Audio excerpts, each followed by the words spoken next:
হ্যাঁ তো ভাই, বাংলাদেশ পাকিস্তানকে 11 বছর পর ওডিআই সিরিজ হারালো। হ্যাঁ, ঠিকই শুনছো, আমি এটা কমেন্টারিতে শুনছিলাম। কমেন্টারিতে বলছিল যে বাংলাদেশ পাকিস্তানকে 11 বছর পর ওডিআই সিরিজ হারালো। এইটা শুনে আমি অবাক হলাম। কারণ কি, কিছুদিন আগেই তো 2024-এই বাংলাদেশ পাকিস্তানকে 2-0-তে টেস্ট সিরিজ হারিয়েছিল। 2025-এ টি-20 সিরিজ 2-1-এ হারিয়েছিল। এই সেই পাকিস্তান যে তোমার জিম্বাবুয়ের কাছে হারছিল। এই সেই পাকিস্তান টিম যে তোমার টি-20 ওয়ার্ল্ড কাপে নেদারল্যান্ডসের কাছে হারতে হারতে বেঁচে গিয়েছিল। সেই পাকিস্তান টিমকে হারাতে ভাই 11 বছর লেগে গেল। এটা দেখে সত্যি আমি অবাক হলাম। কারণ বাংলাদেশকে আমি ভাই খুবই একটা হাই লেভেলের টিম মানি। কারণ কিছু বছর ধরে বাংলাদেশ দারুণ ক্রিকেট খেলছে।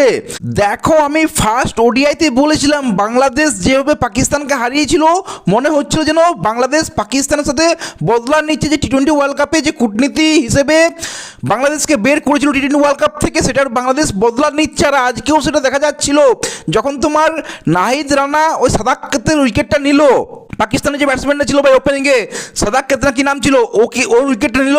ওটাও বাউন্স মেরে, ওটা ওই পেসে, এবং যে মিষ্টি মধুর কথাগুলো শোনা যাচ্ছিল ভাই, মানে মুখের ইয়েগুলো থেকে বোঝা যাচ্ছিল যে নাহিদ রানা কী বলছিল। তো ক্লিয়ার বুঝতেই পারছিলাম যে ভাই পুরো রাগটাই ঝাড়ছে আজকে। ইভেন আজকে না, পুরো ওডিআই সিরিজটাতেই। কিন্তু যাই হোক ভাই, হোয়াট এ ম্যাচ! যখন তোমার 2 বলে 12 রান দরকার, এম্পায়ার দিয়ে দিল ওয়াইড। এখানে বলো বাংলাদেশ দারুণ ভাই, মাইন্ড ব্লোয়িং, দারুণ দারুণ দারুণ। কারণ বাংলাদেশ রিভিউ নিল। আর মনে রাখবে, ইন্টারন্যাশনাল ক্রিকেটে তোমার রিভিউ নেওয়া যায় না ওয়াইডের ক্ষেত্রে।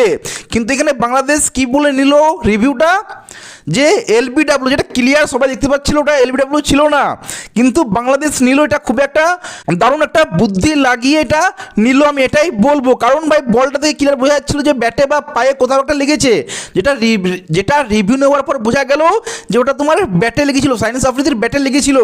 সো বলটা ওয়াইড হলো না, 1 বলে 12 রান করতে পারলো না। বাংলাদেশ জিতে গেল 2-1 সিরিজ, পাকিস্তানকে হারিয়ে দিল। কিন্তু দেখো, বাংলাদেশ 50 ওভারে 290 রান করে, যেখানে তামিম সেঞ্চুরি করেছে, হাতে 5 উইকেট। আর তোমার আফিফ হোসেন কেন বলছি, সৈফ হাসান, মানে ওপেনারটা দুটো ওপেনিংয়েই 105 রানের পার্টনারশিপ। আই থিঙ্ক 18 ওভার ছিল, 18 ওভার 2 বল 3 বল, সেই টাইমে সৈফ হাসান আউট হয়। তো প্রথম উইকেটে তোমার 105 রানের পার্টনারশিপ, দারুণ শুরু হয় খেলাটা। এরপরে লিটন দাস 41 রান করেছিল আই থিঙ্ক, এবং তোমার হৃদয় ও আই থিঙ্ক তোমার 48 রান করেছিল। কিন্তু যেটা দরকার ছিল, হ্যাঁ, শেষমেশ তোমার বাংলাদেশ 290 পৌঁছালো। কিন্তু সত্যি কথা বলতে তোমরাই বলবে কমেন্টে, ঠিক আছে? আমি যেটুকু বুঝলাম ভাই, আমার মনে হচ্ছিল 290 রানটা একটু কম ছিল। 30-40 রান বাংলাদেশ এখানে শর্ট করেছিল, যেটা আমার পার্সোনালি মনে হচ্ছিল। কারণ লাস্ট 5 ওভারে বাংলাদেশ আই থিঙ্ক 40 রান করেছিল, 35-40 রান তোমার বাংলাদেশ শেষ 5 ওভারে করেছিল, হাতে 5টা উইকেট ছিল। আমার মনে হয় ওইখানে আরও তোমার বাংলাদেশকে 30-40 রান করা উচিত ছিল, যেটা আমার পার্সোনালি মনে হয়। মানে যে 290 রানটা, সেটা অ্যাটলিস্ট তোমার 330-320 তো করা উচিত ছিলই। ইভেন তোমার 350 হলেও আমি বলবো না যে, কিন্তু চলো বাংলাদেশ, সেই বাংলাদেশ টিম হিসেবে বলছি অ্যাটলিস্ট 320 রান করা উচিত ছিল। কারণ বাংলাদেশ 320 রান করাটার ক্ষমতা রাখে ভাই। আমি 350 বলছি না, 370-80 বলছি না, কিন্তু হ্যাঁ, 320 রান করাটার ক্ষমতা তোমার বাংলাদেশ রাখে। অ্যাটলিস্ট এখনকার যে বাংলাদেশ টিমটা আছে, সেই টিমের কথা বলছি আমি। তো তখন মনে হয়েছিল আমার একবার যে ভাই বাংলাদেশ 290 রানে তো করতে পারলো, হয়তো তোমার পাকিস্তান জিতে যাবে। কিন্তু আমি ভুলে গেছিলাম ভাই, যে এটা পাকিস্তান টিম, এদের কোনো ভরসা থাকে না। প্রথম 3 ওভারে 3টে উইকেট।